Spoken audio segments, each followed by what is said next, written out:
Hey people, this is video 114, and someone might be curious to ask why I'm putting on the sunglasses on my head, even though I'm in a covered building and it's called sunglasses. But fashion maybe, or other reasons. But let's get to the video. So today I want to talk about fanning things to flame.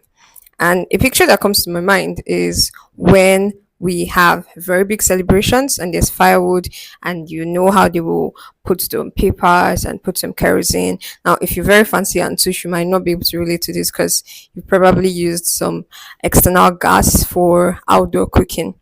But if you are familiar with firewood or charcoal for like cooking very good group big pots of food, and just I don't even know the English name for what that pot is called. It's like a three-legged pot and it's so big. The jollof rice from that pot tastes different from any other jollof rice. I kid you not.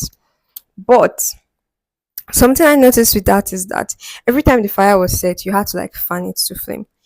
And you might have seen a close version of this with people who do suya, roadside suya, or roadside maize. And you see, I'm like always finding something like this so that the fire will catch up and roast whatever it is. I think that happens a lot in life. And then move closer now. Sometimes we have like a small spark of something, and it's then your duty to gather the paper, to gather the kerosene, to gather the anything flammable and put it in there. So what if we call those things flammable actions? Yes. So when there's a small spark of opportunity, the spark is an opportunity.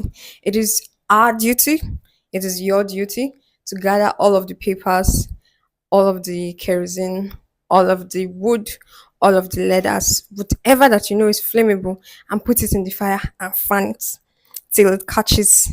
And that's what I think is something that I am learning, and I think it's good for people to learn this very, very, very early on, that your opportunities and whatever you do are in your hands. Because sometimes some people say, like, oh, patience, you got the opportunity. Would you advise it for me? I'm like, all opportunities are great. It depends on what you do with it.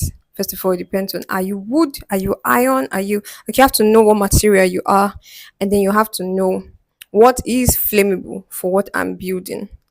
And this might look like it's very illustration based, but I hope you get what I mean. Is that for anything you want to do, you get a spark. But it is our duty, it is your duty to fan it to flame. It's hard work, but it's good work. At least that's what makes jollof rice cook eventually. And it's very tasty. See you in the next video. Bye.